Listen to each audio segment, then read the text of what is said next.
ഞങ്ങളും ക്രൂശിക്കപ്പെട്ട ക്രിസ്തുവിനെ പ്രസംഗിക്കുന്നു. ത്രിയേക ദൈവത്തിന് സ്തുതി. വീണ്ടും വരുന്നവനായ കർത്താവായ യേശു ക്രിസ്തുവിൻ്റെ അതിപരിശുദ്ധ നാമത്തിൽ നിങ്ങൾക്കെല്ലാവർക്കും എൻ്റെ സ്നേഹവന്ദനം. വീണ്ടും ദൈവസന്നിധിയിലായിരിക്കാൻ, കർത്താവിൻ്റെ പാദപീഠത്തിലിരുന്ന് ദൈവവചനം കേൾക്കുവാൻ ഒരവസരവും കൂടി നമുക്ക് കർത്താവ് തന്നിരിക്കുകയാണ്. നമ്മളേറെ പ്രാർത്ഥനയോടും ഏകാഗ്രതയോടും കൂടി ദൈവസന്നിധിയിൽ ഇരിക്കണം. കർത്താവേ, ഇന്ന് നീ എന്നോട് സംസാരിക്കണമേ, എന്നോട് ഇടപെടണമേ. ദൈവത്തിൻ്റെ വചനം നമുക്ക് പ്രയോജനപ്പെടണമെങ്കിൽ, ആ വചനം നമ്മുടെ ഉള്ളിലേക്ക് കടന്നു വരണമെങ്കിൽ നമ്മുടെ ഹൃദയം തുറക്കണം. ഹൃദയം തുറന്നിരിക്കണം. ഹൃദയത്തെ അടച്ചു കളയുന്നത് പിശാചിൻ്റെ വലിയൊരു പ്രവൃത്തിയാണ്. വേദപുസ്തകത്തിൽ വളരെ ശ്രദ്ധേയമായ, വളരെ ചിന്തനീയമായ ഒരു വാക്യമുണ്ട്. തിരുവെഴുത്തുകളെ തിരിച്ചറിയേണ്ടതിന് അവൻ അവരുടെ ബുദ്ധിയെ തുറന്നു എന്ന്. വളരെ ശ്രദ്ധേയമായ ഒരു വാക്യമാണ്. ബുദ്ധിയെ തുറക്കുന്നു. ഇതാ തിരുവെഴുത്തുകളെ തിരിച്ചറിയേണ്ടതിന്. അതിൻ്റെ സന്ദർഭം പറഞ്ഞു കഴിഞ്ഞാൽ, ഇതാ പുനരുത്ഥാനം ചെയ്ത യേശു ആ ശിഷ്യന്മാരുടെ അടുക്കൽ പ്രത്യക്ഷപ്പെട്ടു. അവർക്ക് സമാധാനം അരുളിയപ്പോൾ അവർ സന്തോഷിക്കുകയല്ല ചെയ്തത്, അവർ പേടിച്ചു ഭയപ്പെട്ടു എന്നാണ് നാം വായിക്കുന്നത്. അവരൊരു ഭൂതത്തെ കാണുന്നത് പോലെ പരിഭ്രാന്തരായി തീർന്നു. 3.5 വർഷക്കാലം കൂടെ നടന്ന് അനേക അത്ഭുതങ്ങളും അടയാളങ്ങളും എല്ലാം കണ്ട് കൂടെ നടന്ന ആ ശിഷ്യന്മാർ ഈ യേശുവിനെ കണ്ടപ്പോൾ ഭൂതമായിട്ടാണ് കാണുന്നത്. അപ്പോൾ യേശു പറഞ്ഞു, നിങ്ങൾ എൻ്റെ കൈയും കാലും കാണുക. എന്നിട്ടും അവർക്ക് വിശ്വസിക്കാൻ തോന്നുന്നില്ല. യേശു പറഞ്ഞു, ഭൂതത്തിന് മാംസവും അസ്ഥിയും ഒന്നും ഇല്ലല്ലോ. എന്നിട്ടും വിശ്വസിക്കാതെ അവർ അവിശ്വാസത്തോടെ നിന്നപ്പോൾ യേശു പറഞ്ഞു, നിങ്ങളുടെ വശത്ത് കയ്യിൽ എന്തെങ്കിലും തിന്മാനുണ്ടോ?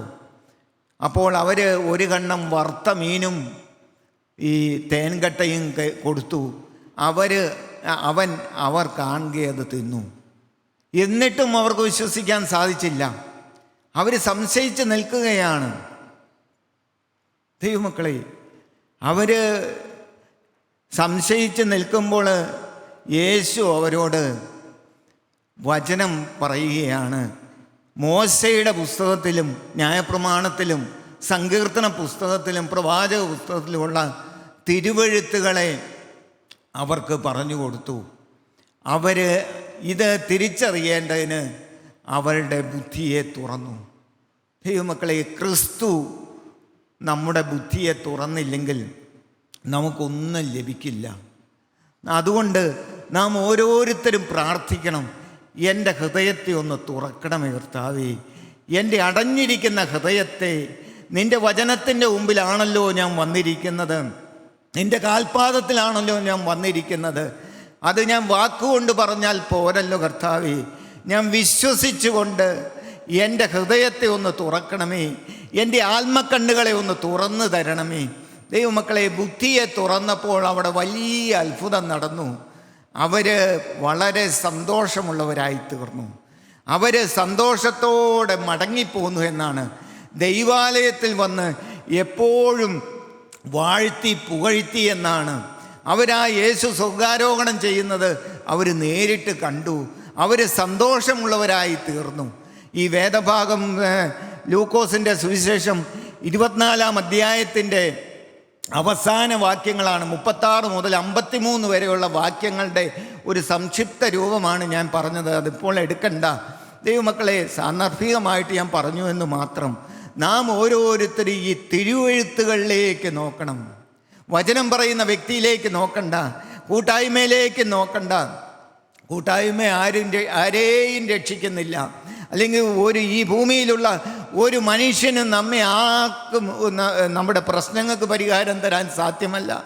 ഒരു വിഷയത്തിനും നാം ചിന്തിക്കുന്നത് അല്ലെങ്കിൽ നാം ആഗ്രഹിക്കുന്ന ഒരു വിഷയത്തിനും പരിഹാരം തരാൻ സാധ്യമല്ല. എന്നാൽ യേശുക്രിസ്തു കടന്നു വന്നിട്ടുണ്ട്.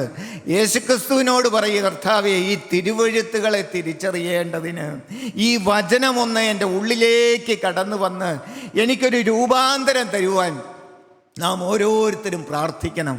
തിരുവെഴുത്തിനെ കുറിച്ച് വേദപുസ്തകത്തിലെ 2 തീമോത്തിയോസിൻ്റെ ലേഖനം 3-ാം അധ്യായം 16-ാം വാക്യം, 2 തീമോത്തിയോസിൻ്റെ ലേഖനം 3-ാം അധ്യായത്തിൻ്റെ 16-ാം വാക്യം ഈ തിരുവെഴുത്ത് എന്താണെന്ന് അവിടെ പറയുന്നുണ്ട്.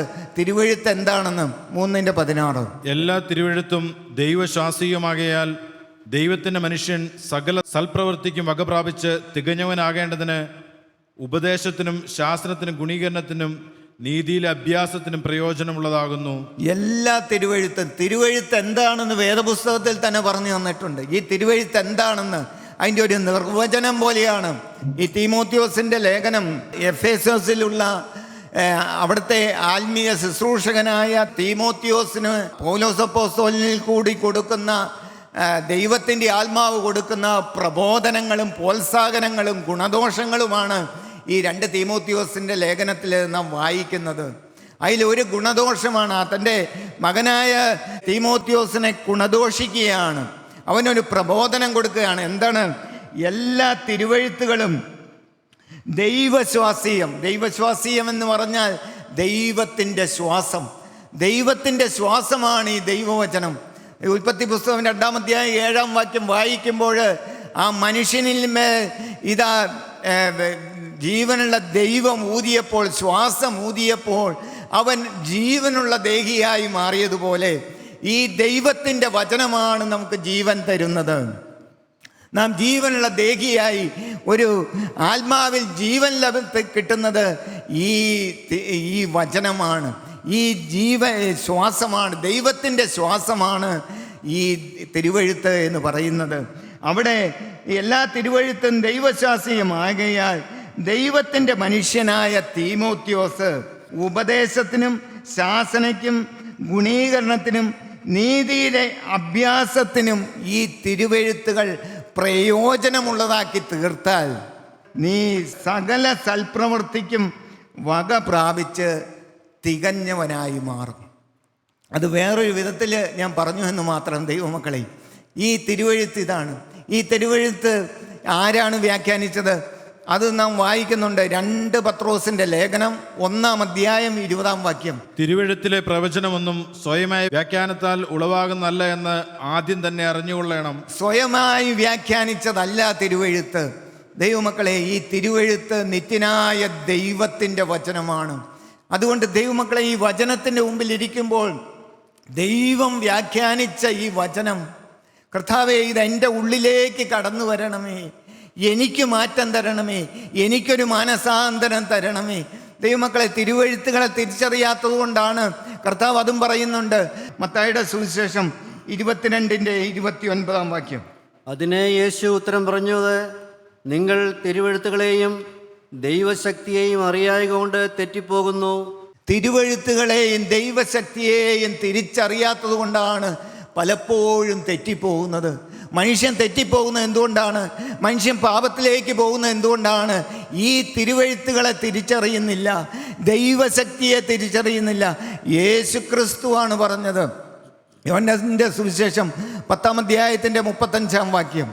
ദൈവത്തിൻ്റെ അരുളപ്പാടുണ്ടായിട്ടുള്ളവരെ ദേവന്മാർ എന്ന് പറഞ്ഞുവെങ്കിൽ തിരുവെഴുത്തിനെ നീക്കമെന്ന് കൂടായല്ലോ. ദൈവമക്കളെ, നീക്കം വരാത്തത് ഒന്ന് മാത്രം. അത് യേശുക്രിസ്തു തന്നെ പറഞ്ഞതാണ്. തിരുവെഴുത്തിന് നീക്കം വരികയില്ല, അതങ്ങനെ തന്നെ ഇരിക്കും. ഭൂമി മാറിപ്പോകും, സകലതും മാറിപ്പോകും, എന്നാൽ ദൈവത്തിൻ്റെ വചനം എന്നും നിലനിൽക്കും. ദൈവമക്കളെ, ഈ ദൈവവചനം വായിക്കും തോറും ദൈവമക്കളെ, അത് ധ്യാനിക്കുമ്പോഴും എന്ത് സന്തോഷമാണ്, എന്ത് ആനന്ദമാണ്. ഈ ദൈവവചനം പറയുമ്പോൾ എന്ത് ശക്തിയാണ്. ദൈവമക്കളെ, ഹല്ലേലൂയ, നിങ്ങൾ ഇത് അനുഭവിച്ചറിയണം. ഈ വചനം നിങ്ങൾ ധ്യാനിക്കണം. ഈ തിരുവെഴുത്ത് നിരന്തരം വായിച്ച് നിങ്ങൾ ആ തിരുവചനത്തിൽ അടങ്ങിയിരിക്കുന്ന ദൈവീക ശക്തി ശക്തി നാം ആവാഹിച്ചെടുക്കണം. ഹല്ലേലൂയ. നമ്മുടെ ആത്മാവിന് ശക്തി പകരുന്നത്, നമ്മുടെ ജീവിതത്തെ മുമ്പോട്ട് നയിക്കുന്നത് ഈ ദൈവത്തിൻ്റെ വചനമാണ്. ഈ ദൈവത്തിൻ്റെ വചനം എത്ര മധുരമാണ് ദൈവമക്കളെ. അതുകൊണ്ടാണ് സങ്കീർത്തനങ്ങൾ 119 സങ്കീർത്തനത്തിൻ്റെ 176 വാക്യങ്ങളും ദൈവത്തിൻ്റെ വചനത്തിൻ്റെ മാഹാത്മ്യത്തെ ഉയർത്തിക്കാണിക്കുന്നതാണ് ദൈവമക്കളെ. 176 വാക്യങ്ങളുണ്ട് 119 സങ്കീർത്തനത്തിൽ. അതിൻ്റെ ഒരു വാക്യം നമുക്ക് വായിക്കാം. 103 വാക്യം. തിരുവചനം എൻ്റെ അണ്ണാക്കിന് എത്ര മധുരം, അവ എൻ്റെ വായ്ക്ക് തേനിലും നല്ലത്. അതുപോലെ തന്നെ 162 വാക്യം കൂടി നമുക്ക് വായിക്കാം. വലിയ കൊള്ള കണ്ടുകിട്ടിയവനെ പോലെ ഞാൻ നിന്റെ വചനത്തിൽ ആനന്ദിക്കുന്നു. വചനത്തിൽ ആനന്ദിക്കുന്നു. വചനം മധുരമാണ് ദൈവമക്കളെ. ഈ മധുരമായി നാം ഇത് ആസ്വദിക്കുന്നുണ്ടോ? ഇത് അനുഭവിക്കുന്നുണ്ടോ? നമ്മുടെ അണ്ണാക്കിന് മധുരമായി ഈ വചനം സന്തോഷമായിട്ട് നാം ഈ വചനം വായിക്കുന്നുണ്ടോ? വചനം ആസ്വദിക്കുന്നുണ്ടോ? ദൈവസന്നിധിയിലിരുന്ന് ഈ വചനത്തിൻ്റെ ശക്തി നമ്മളെല്ലാവരും അനുഭവിക്കണം. പാട്ടുകാരനത് പാടി. എന്താണ് പാടുന്നത്? മധുരം മധുരം തിരുവചനം. നമുക്ക് ആ പാട്ട് ചേർന്ന് പാടാം. മധുരം മധുരം മനോഹരം തേനിലും മധുരം തിരുവചനം. മധുരം മധുരം മനോഹരം തേനിലും മധുരം തിരുവചനം. മേൽത്തരമാം പൊന്നാദിനോടതുല്യം തങ്കവും അതിനോടു സമമല്ല.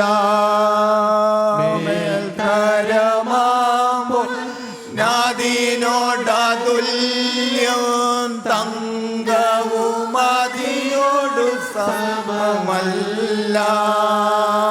മധുരം മധുരം മനോഹരം തേനിലും മധുരം തിരുവചനം. നമ്മളെ കുറച്ച് നാളുകളായിട്ട് നാം ചിന്തിച്ചു കൊണ്ടിരുന്ന വിഷയം ഉൽപ്പത്തി പുസ്തകം 35-ാം അധ്യായത്തിൻ്റെ 1, 2, 3 വാക്യങ്ങളാണ്. ആ വാക്യത്തിൽ ദൈവം ഒരു മനുഷ്യനോട് ഇടപെടുന്നു. ദൈവികമായ ഇടപെടൽ ഒരു വ്യക്തിയിൽ. ആ വ്യക്തിയോട് ദൈവത്തിൻ്റെ ആത്മാവ് ഇടപെടുന്നു. നിത്യനായ ദൈവം ഇടപെട്ട് അവന് ഒരു ഉണർവുണ്ടാക്കുന്നു. അവൻ ആത്മീയമായി മന്ദീഭവിച്ചു പോയി. അവനെല്ലാം നഷ്ടപ്പെട്ട് ഒരു ദൈവഭവനത്തിൽ ജനിച്ച വ്യക്തിയാണ്. അബ്രാഹാം പിതാവിൻ്റെ കൊച്ചുമകനാണ്. പക്ഷേ എല്ലാം നഷ്ടപ്പെട്ട് ഒരു ലോക മനുഷ്യനായി തീർന്നു. എന്നാൽ സ്വർഗത്തിലെ ദൈവം അവനെ കൈവിട്ടില്ല. ആ വ്യക്തിയുടെ മേൽ ദൈവീകമായ ഇടപെടൽ. അവൻ്റെ പിന്നാലെ നിത്യനായ ദൈവം നടന്നു. അവനെ എങ്ങനെയെങ്കിലും രൂപാന്തരപ്പെടുത്തണം. അവനെ എങ്ങനെയെങ്കിലും ശുദ്ധീകരിച്ച് ഗോത്ര തലവനാക്കി മാറ്റണം. സ്വർഗത്തിലെ ദൈവത്തിൻ്റെ കാര്യപരിപാടി അതായിരുന്നു. ദൈവം അവനോട് ഇടപെടുകയാണ്. ദൈവം വചനം കൊടുത്തു. നീ ബേഥേലിൽ ചെന്ന് പാർക്കുക. നീ മടങ്ങി വരിക. നീ ബേഥേലിലേക്ക് മടങ്ങി വരിക. നീ അവിടെ ഒരു യാഗപീഠം ഉണ്ടാക്കുക. നീ അത്രയും കാര്യം നിത്യനായ ദൈവം അവനോട് സംസാരിച്ചപ്പോൾ അവൻ ആ വചനത്തെ പൂർണ്ണമായിട്ടും അനുസരിച്ചു, കീഴ്പ്പെട്ടു. അവന് തോന്നി അവൻ്റെ ജീവിതത്തിൽ ചില അന്യ ദൈവങ്ങളുണ്ട്. ഈ അന്യ ദൈവങ്ങളുമായിട്ട് മുമ്പോട്ട് പോയി കഴിഞ്ഞാൽ എനിക്ക് ഏറെക്കാലം ഇങ്ങനെ പോകാൻ സാധ്യമല്ല. ഞാൻ നശിച്ചു പോകും, ഞാൻ നഷ്ടപ്പെട്ടു പോകും. ഒരു പാപബോധം അവന് ലഭിക്കുകയാണ്. അന്യ ദൈവങ്ങളെല്ലാം നീക്കിക്കളഞ്ഞു. അത് എല്ലാം അന്യദൈവങ്ങളെ എല്ലാം നീക്കിക്കളഞ്ഞ് ശേഖേമിനരികെയുള്ള കരുവേലകത്തിൻ്റെ കീഴിൽ എല്ലാം കുഴിച്ചിടുകയാണ്. കുഴിച്ചിട്ടു എന്ന് മാത്രമല്ല, അവൻ 5-ാമതായിട്ട് 1 വചനമനുസരിച്ചു, 2 ബേഥേലിലേക്ക് മടങ്ങി വന്നു, 3-ാമത് ഇതാ യാഗപീഠം പണിതു, 4-ാമത്തെ കാര്യം അന്യ ദൈവങ്ങളെ നീക്കിക്കളഞ്ഞു. വിഗ്രഹങ്ങളെല്ലാം നീക്കിക്കളഞ്ഞു. 5-ാമത്തെ കാര്യം, അവൻ ശുദ്ധീകരണം പ്രാപിക്കുകയാണ്. ശുദ്ധീകരണം. ദൈവമക്കളെ, ഈ ശുദ്ധീകരണം എന്ന് പറയുന്നത് നമ്മുടെ ജീവിതത്തിൽ കാതലായ വിഷയമാണ്. ആത്മീയ ജീവിതത്തിലെ ഒരു കാതലായ വിഷയമാണ് ശുദ്ധീകരണം എന്ന് പറയുന്നത്. ഈ ശുദ്ധീകരണം കൂടാതെ ആരും ദൈവത്തെ കാണുകയില്ല. നമുക്കറിയാം, ദൈവത്തിൻ്റെ ഇഷ്ടമോ നിങ്ങളുടെ ശുദ്ധീകരണം തന്നെ. ഞാൻ വാക്യങ്ങൾ പറയണതിൻ്റെ മുമ്പ് നിങ്ങൾക്കറിയാം അത് എവിടെയാണെന്ന്. ദൈവത്തിൻ്റെ ഇഷ്ടമോ നിങ്ങളുടെ ശുദ്ധീകരണം തന്നെ. ശുദ്ധീകരണം പ്രാപിപ്പാൻ ഉത്സാഹിക്കുക. ശുദ്ധീകരണം കൂടാതെ ആരും ദൈവത്തെ കാണുകയില്ല. ദൈവത്തെ കാണണമെങ്കിൽ ശുദ്ധീകരണം ആവശ്യമാണ്. ദൈവസന്നിധിയിൽ ചെന്നെത്തണമെങ്കിൽ ശുദ്ധീകരണം ആവശ്യമാണ്. ഒരു മനുഷ്യ ജീവിതത്തിൽ ഏറ്റവും കാതലായി നടക്കേണ്ട വിഷയം ശുദ്ധീകരണമാണ്. ദൈവമക്കളെ, പലപ്പോഴും നമുക്ക് ഇഷ്ടമുള്ള ഒരു വാക്കല്ല ശുദ്ധീകരണം എന്ന് പറയുന്നത്. ആത്മീയർക്ക് പോലും ആ വാക്കത്ര കേൾക്കാൻ താല്പര്യമുള്ള കാര്യമല്ല. പലർക്കും രോഗം മാറ്റണ യേശുവിനെക്കുറിച്ച് പറയുന്നതും രോഗം മാറ്റി കിട്ടി എന്നുള്ളതിലെ സന്തോഷവും ഇതെല്ലാം പറയുന്നത് സന്തോഷമാണ്. അല്ലെങ്കിൽ വലിയ കടബാധ്യതയുണ്ടായിരുന്നു, ഈ കടബാധ്യതയെല്ലാം സ്വർഗത്തിലെ ദൈവം മാറ്റിത്തന്നു, സന്തോഷകരമായ കാര്യമാണ്. ദൈവമക്കളെ, അതെല്ലാം പറയേണ്ട സാക്ഷ്യം തന്നെയാണ്. അത് ദൈവം മാറ്റിത്തരുന്നു എന്ന് പറയുവാനും അതെല്ലാം കേൾക്കാനും സന്തോഷമാണ്.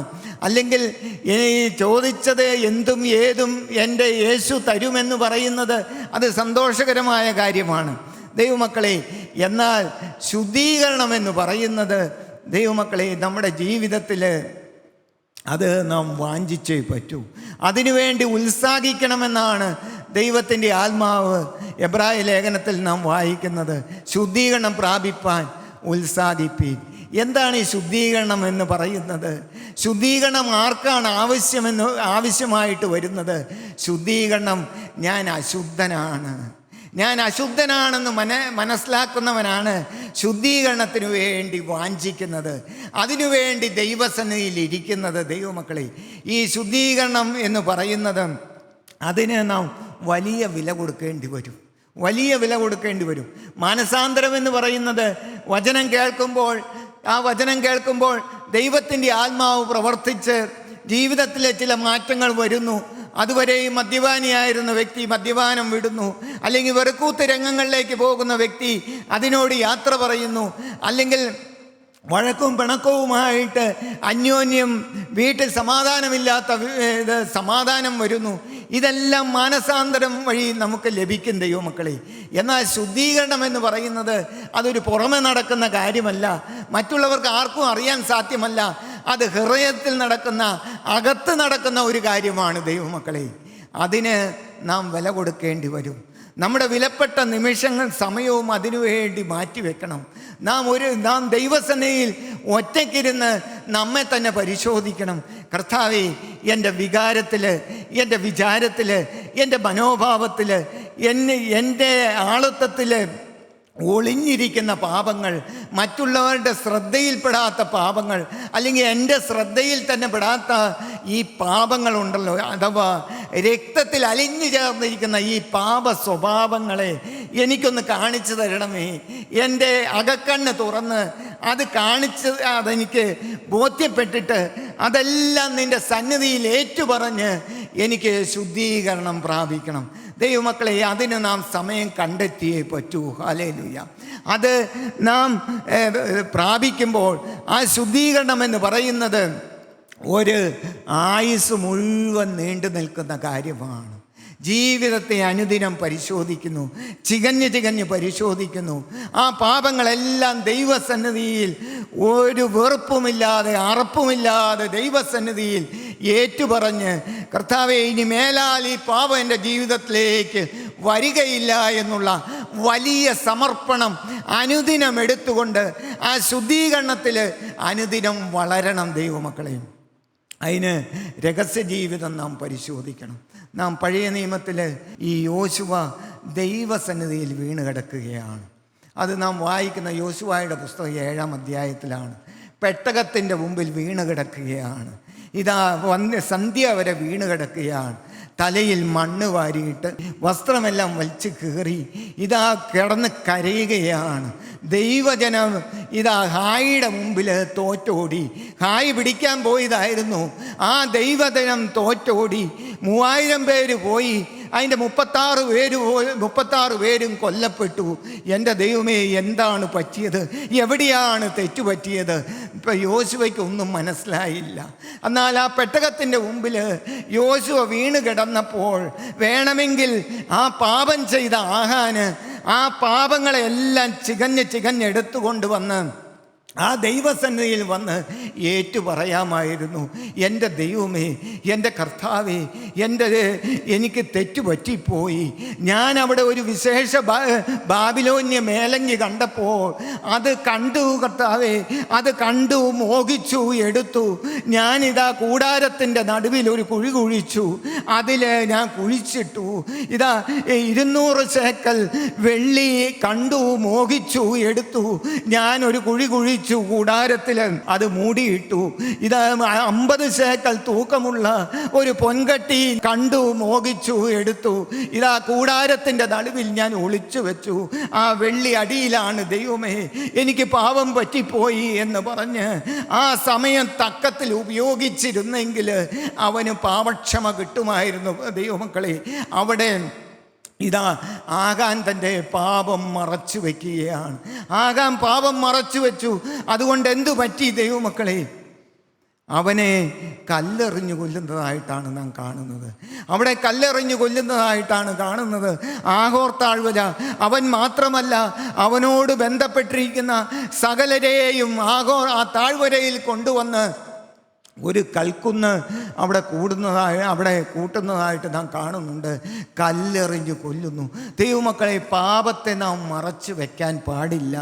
അത് ഈ സമയത്ത് നമുക്ക് സുബോധമുള്ളപ്പോൾ, നമുക്ക് ഈ വചനം കേൾക്കുന്ന സമയത്ത് ഈ പാപത്തിൻ്റെ ഭീകരത മനസ്സിലാക്കി, ഈ പാപം എന്നെ നിത്യ നരകത്തിൽ കൊണ്ടെത്തിക്കും, നിത്യനാശത്തിൽ എന്നെ കൊണ്ടെത്തിക്കും. കെടാത്ത തീയിലേക്കും ചാകാത്ത പുഴുവിലേക്കും ഞാൻ എറിയപ്പെടും കർത്താവേ. അതുകൊണ്ട് ഇന്ന് ഞാൻ പാപത്തെ മറച്ചു വയ്ക്കുന്നില്ല. പാപത്തെ മറച്ചു വയ്ക്കുന്നവന്, ലംഘനങ്ങളെ മറച്ചു വയ്ക്കുന്നവന് ശുഭം വരികയില്ല. അവയെ ഏറ്റുപറഞ്ഞ് ഉപേക്ഷിക്കുന്നവനാണല്ലോ കരുണ ലഭിക്കുന്നത് കർത്താവേ. അത് അറിഞ്ഞുകൊണ്ട്, അത് മനസ്സിലാക്കിക്കൊണ്ട്, ആ വചനം മനസ്സിലാക്കിക്കൊണ്ട്, എൻ്റെ യേശുവേ, ഞാൻ നിൻ്റെ സന്നിധിയിലേക്ക് കടന്നു വരുന്നു. എന്നെ ഒന്ന് ശുദ്ധീകരിക്കണമേ, എന്നെ ഒന്ന് ആകമാനം ഒന്ന് കഴുകണമേ. ദൈവമക്കളെ, അതിന് പറ്റിയ സന്ദർഭമാണ് നമുക്ക് ലഭിക്കുന്നത്. ഈ മനുഷ്യായുസ് നമുക്ക് മാറ്റിവെക്കാൻ, അതിനു വേണ്ടി നാം മാറ്റിവെക്കുക. കർത്താവെ, ഈ ലോകത്തിൽ ഞാൻ ആഗ്രഹിക്കുന്ന ഒന്നും സാധിച്ചില്ലെങ്കിലും, എനിക്ക് അടിക്കടി പ്രശ്നങ്ങൾ വരികയാണെങ്കിലും, ഒന്നു മാറി പ്രശ്നങ്ങൾ ഇങ്ങനെ ആഞ്ഞടിച്ച് വന്നാലും, എൻ്റെ കർത്താവെ, എൻ്റെ ജീവിതത്തിൽ അതൊന്നും എന്നെ അലട്ടാതെ എനിക്ക് നിന്റെ സന്നിധിയിൽ ഒറ്റയ്ക്കിരുന്ന് ഞാൻ മറ്റുള്ളവരിലേക്ക് നോക്കുന്നില്ല. എൻ്റെ ജീവിതം പരിശോധിച്ചുകൊണ്ട്, എൻ്റെ ജീവിതത്തിൽ ഇന്നും എൻ്റെ രക്തത്തിൽ അലിഞ്ഞു ചേർന്നിരിക്കുന്ന, എൻ്റെ മനോഭാവത്തിൽ അലിഞ്ഞു ചേർന്നിരിക്കുന്ന പാപ സ്വഭാവങ്ങളെ തിരിച്ചറിഞ്ഞ് അതെല്ലാം ദൈവസന്നിധിയിൽ ഞാൻ വെക്കുകയാണ്. കർത്താവേ, എന്നെ ശുദ്ധീകരിക്കണമേ, എന്നെ കഴുകണമേ.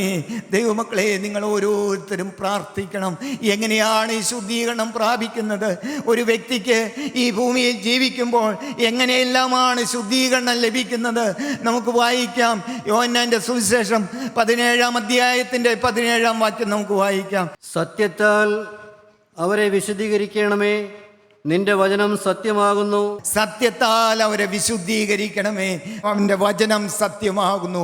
വചനത്താലാണ് ശുദ്ധീകരണം ലഭിക്കുന്നത്. വചനമാണ് ഒരു വ്യക്തിയെ ശുദ്ധീകരിക്കുന്നത്. ഈ ദൈവവചനം, അതുകൊണ്ടാണ് നിങ്ങൾ എന്നും കേൾക്കണമെന്ന് പറയുന്നത്. ഈ വചനം നാം എത്ര പേര് കേൾക്കുന്നുണ്ട്? എത്ര പേര് ഗൗരവത്തോടെ ഇരുന്ന് ഈ വചനത്തിന് നാം വില കൊടുക്കുന്നുണ്ട്? ഈ വചനം നാം കേൾക്കുന്നുണ്ടോ? വചനം നാം ഒറ്റയ്ക്കിരുന്ന് ധ്യാനിക്കുന്നുണ്ടോ? ദൈവമക്കളെ, ഈ വചനം സത്യമാണ്. ഈ സത്യമായ വചനമാണ് നമ്മെ വിശുദ്ധീകരിക്കുന്നത്, നമ്മളെ അനുദിനം വിശുദ്ധീകരിക്കുന്നത്. ദൈവമക്കളെ, വചനമാണ് ഒരു വ്യക്തിയെ ശുദ്ധീകരിക്കുന്നത്. അപ്പോസ്തല പ്രവൃത്തികൾ 26 അധ്യായത്തിൻ്റെ 18 വാക്യം. അവർക്ക് പാപമോചനവും എന്നിലുള്ള വിശ്വാസത്താൽ ശുദ്ധീകരിക്കപ്പെട്ടവരുടെ ഇടയിൽ. വിശ്വാസത്താലാണ് ശുദ്ധീകരണം ദൈവമക്കളെ. ക്രിസ്തുവിലുള്ള വിശ്വാസത്താലാണ് ശുദ്ധീകരണം. വിശ്വാസമില്ലെങ്കിൽ നമുക്ക് ശുദ്ധീകരണം കിട്ടുകയില്ല. നാം എത്ര കാലം എന്ന് വേദപുസ്തകം വായിച്ചാലും ദൈവവചനം കേട്ടാലും ഈ വചനം പറയുന്ന വ്യക്തിയിലും ഈ വചനത്തിലും നാം വിശ്വസിക്കുന്നില്ലെങ്കിൽ നമുക്ക് ശുദ്ധീകരണം ലഭിക്കുകയില്ല. ശുദ്ധീകരണം വിശ്വാസത്താലാണ് ലഭിക്കുന്നത്. വിശ്വാസം എങ്ങനെയാണ് കിട്ടുന്നത്? ദൈവമക്കളെ, ഗലാത്യ ലേഖനം 5 അധ്യായത്തിൻ്റെ 6 വാക്യം ഇങ്ങനെയാണ് അവസാനിക്കുന്നത്. സ്നേഹത്താൽ വ്യാപരിക്കുന്ന വിശ്വാസം. സ്നേഹത്താലാണ്, ക്രിസ്തുവിനോടുള്ള സ്നേഹത്താലാണ്, ക്രിസ്തുവിനോടുള്ള നന്ദി വരുമ്പോഴാണ്, ആ നന്ദി വരുമ്പോൾ, ആ സ്നേഹം വരുമ്പോഴാണ് ക്രിസ്തുവിൽ നമുക്ക് വിശ്വാസം കിട്ടുന്നത്. സ്നേഹത്താൽ വ്യാപരിക്കുന്ന വിശ്വാസം. മൂന്നാമത്തെ കാര്യം 1 കൊരിന്ത്യ ലേഖനം 6 അധ്യായത്തിൻ്റെ 11 വാക്യം. നിങ്ങളും ചിലർ ഈ വകക്കാരായിരുന്നു, എങ്കിലും നിങ്ങൾ കർത്താവായ യേശുക്രിസ്തുവിന്റെ നാമത്തിലും നമ്മുടെ ദൈവത്തിന്റെ ആത്മാവിനാലും നിങ്ങളെ തന്നെ കഴുകി ശുദ്ധീകരണവും നീതീകരണവും പ്രാപിച്ചിരിക്കുന്നു. പരിശുദ്ധാത്മാവിനാലുള്ള ശുദ്ധീകരണം. ദൈവമക്കളെ, പരിശുദ്ധാത്മാവിനാലുള്ള ശുദ്ധീകരണം. നാം അതിനുവേണ്ടി പ്രാർത്ഥിക്കണം. കർത്താവേ, അളവ് കൂടാതെ നിൻ്റെ ആത്മാവിനെ എന്നിൽ പകരണമേ. വീണ്ടും ഒരു വാക്യം കൂടി. 1 യോഹന്നാന്റെ ലേഖനം 1 അധ്യായത്തിൻ്റെ 7 വാക്യം. അവൻ്റെ പുത്രനായ യേശുവിൻ്റെ രക്തം സകല പാവവും പോക്കി ശുദ്ധീകരിക്കുന്നു. ദൈവമക്കളെ, സകല പാവവും പോക്കി ശുദ്ധീകരിക്കുന്നത് യേശു ക്രിസ്തുവിൻ്റെ രക്തമാണ്. സ്തോത്രം. നമ്മുടെ ശിരസ്സുകളെ നമുക്ക് നമിക്കാം. ഹല്ലേലൂയ. നമുക്കൊരു നിമിഷം പ്രാർത്ഥിക്കാം. ഹല്ലേലൂയ. ക്രൂശിക്കപ്പെട്ടവനായ ക്രിസ്തു കടന്നു വന്നിട്ടുണ്ട് ദൈവമക്കളെ. ഹല്ലേലൂയ. ആ പുണ്യാഹ രക്തം ഒഴുകുന്ന രംഗത്താണ് നാം കടന്നു വന്നിരിക്കുന്നത്. നമുക്കൊന്ന് പ്രാർത്ഥിക്കാം. ഹല്ലേലൂയ. ഒന്ന് വിശുദ്ധരാകാൻ, ഒന്ന് വിശുദ്ധിയോടെ ജീവിക്കുവാൻ കർത്താവേ, അവിടുത്തെ രക്തത്താ ഞങ്ങളെ കഴുകണമേ കർത്താവേ, ഞങ്ങളെ ശുദ്ധീകരിക്കണമേ കർത്താവേ. ആ പുണ്യാഹ രക്തത്താ, ആ നിഷ്കളങ്കമായ കുഞ്ഞാടിന്റെ വിലയേറിയ രക്തത്താ ഞങ്ങളെ കഴുകാതെ ഇവിടുന്ന് എഴുന്നേൽപ്പിക്കല്ല കർത്താവേ. ഞങ്ങൾ ഓരോരുത്തരും ആ കഴുകൽ പ്രാപിച്ച്, ആ ശുദ്ധീകരണം പ്രാപിച്ച് ഇനിയുള്ള കാലം കർത്താവേ, നീ തരുന്ന ആയുഷ്കാലം മുഴുവൻ വിശുദ്ധിയോടെ ജീവിപ്പാൻ ഞങ്ങളുടെ ജീവിതം നിന്റെ കരങ്ങളിൽ സമർപ്പിക്കുന്നു. യേശു ക്രിസ്തുവിന്റെ അതിപരിശുദ്ധ നാമത്തിൽ തന്നെ. ആമേൻ.